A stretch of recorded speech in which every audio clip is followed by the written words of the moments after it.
Wenn man mit Nick Schlagzeug aufnehmen muss, trifft man eigentlich auf keine Schwierigkeiten, außer dass man sehr schnell durch ist, weil Nick top vorbereitet ist, höchst professionell. Wir haben dieses Mal sowieso komplett anders gearbeitet, als man es für gewöhnlich tut. Wir haben maßgeblich am Anfang erstmal nur Sounddesign betrieben und ganz viele verrückte Geräusche aufgenommen. Sind wir auf dem Sonntag in eine Tiefgarage eines Einkaufszentrums gefahren, um halt von der Größe so einer Tiefgarage zu profitieren. Haben da die ganzen Kessel von Nick, also die ganzen Trommeln, Snares, Toms etc. alles mal aufgenommen, gesampelt. Es gab ein paar witzige Sounds, die wir da aufgenommen haben. Zum Beispiel den Welpen. Das war eigentlich nur Nick. Klang aber wie so ein kleiner Hundewelpe in der Tiefgarage. Dann haben wir die Motorhaube. Die ist auch sehr cool geworden. Ist eine super Bassdrum und könnte genauso in irgendwelchen Cinema Percussion Drumkits stattfinden. Geländer, die klirren und klingen mit viel Hall.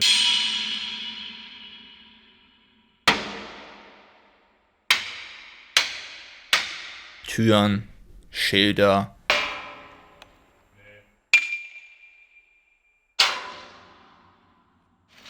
Shopping.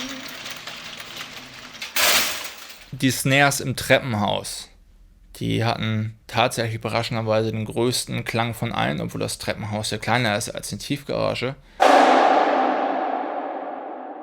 Aber es ist überhaupt nicht gedämmt gewesen, weswegen der Klang den Raum gar nicht verlassen konnte und immer wieder hoch und runter geflogen ist, von Wand zu Wand und ich glaube eine Nachhallfahne von 20 Sekunden oder so aufgerufen hat. Direkt am Anfang dieses Audio-Files hat man den direkten Schlag der Snare Drum und das klingt dann entsprechend bis zum Ende aus. Und dann kann man sich die alle auf so eine Keyboard-Tastatur legen und dann kann man da einmal raufdrücken und dann kommt entsprechend dann dieser entsprechende Sound, den man da angelegt hat.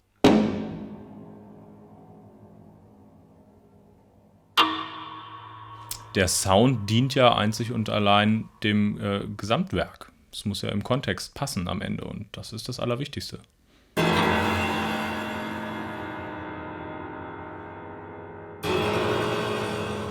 Daraus haben wir tatsächlich schon viel Rhythmus zusammengeschraubt und haben jetzt dann im Endeffekt noch für so ein bisschen mehr Leben und so noch ein echtes Schlagzeug dazu gespielt.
Wenn wir für die Aufnahme eines Songs, sagen wir mal, 1 Stunde brauchen. Der Song selber geht so 3 Minuten, 3,5 Minuten und hat bei so einem normalen mittleren Tempo so irgendwas um die 100 Takte. Wenn man jetzt nur mal auf 2 und 4 die Snare spielt, dann hat man ja allein schon 200 Snare-Schläge in 3,5 Minuten. Wenn man das jetzt auf eine ganze Stunde rechnet, dann ist das am Ende viel. Sondern das ist tatsächlich ein richtiger Signature-Stick. Ne? Da haben wir jetzt über Monate, Wochen immer mal wieder was sieht man, der dran ist geschnitzt. Gerade, vorne ein bisschen rund Ja. und... Nee, der ist vorne nicht ein bisschen rund, sondern der hat extra einen Round-Tip. ich gebe dir einen. Fangen wir immer einen nach dem anderen. Wird ein Doppelalbum. Ach so. Kannst du bitte das China und das Akzentbecken beide mal einen Ticken tiefer schrauben? Oder das Durchspielbecken hoch? Oder so ein bisschen von beiden? muss den Musiker auch ermutigen. Ist Ja, kein Musiker da, hier nur ein Drummer. ja, darum geht's ja. Du musst ihm das Gefühl geben, er sei immer nur Drama hier. Du musst ihm das Gefühl geben, er sei Musiker. Ist auch so eine Drummer Queen, ne? Wir haben uns für dieses Mal, glaube ich, 4 Tage Zeit genommen. Und wir haben aber natürlich trotzdem ab Tag 1 zugesehen, dass wir möglichst viel schaffen.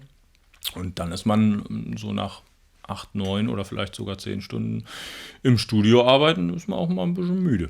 Nick spielt langsam echt untight. Es ist langsam soweit. Er braucht langsam einfach so Zielwasser.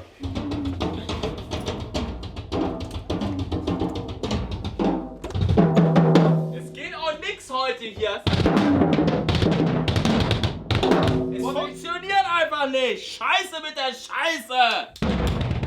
Aber Ruhe. Wie soll ich denn von hier nach da gehen? Wahrscheinlich soll ich gleich noch Becken dazu spielen oder so. Was soll denn die Scheiße? Ich meine, Entspann dich mal. Immer wenn du durstig wirst, ist es für tiefer. Besser? besser.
Jacke aus, Hose an, arbeiten.